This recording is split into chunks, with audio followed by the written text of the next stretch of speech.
MM recording studio Chandigarh. DJ Amit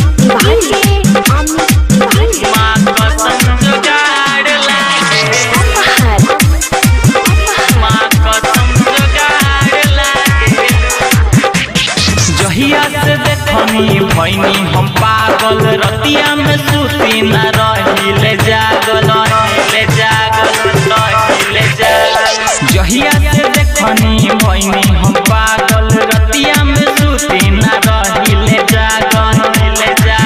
होइयो के लाली कान के बाली सजावेलू माँ कसम जोगाड़ लागेलू, माँ कसम जोगाड़ लागेलू। होइयो के लाली कान के बाली सजावेलू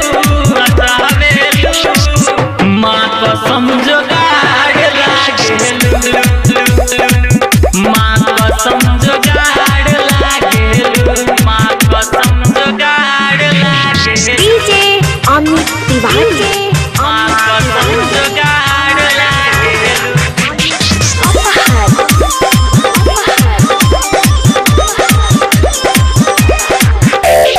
देखनी हो तोहरा तो होला ना सबर हो, दे दो एगो चुमा हमार बन जहाल भर। देखनी हो तोहरा तो होला ना सबर हो, दे दो एगो चुमा हमार बन जहाल भर। तोहरा पकेता ना हम लुटाई अब खजाना, हमार तू बन जहरानी सुनाय अब जनाना। जब कमर हिला कर रोज रोड पर चलती हो, माँ कसम फिराड़ लगती हो, माँ कसम जोगाड़ लगती हो। जब कमर हिला कर रोड पर रोज चलती हो, माँ कसम जोगाड़ लगती हो, माँ कसम फिराड़ लगती हो, माँ कसम फिराड़ लगती हो, माँ कसम फिराड़ लगती हो, माँ कसम फिराड़ लगती हो।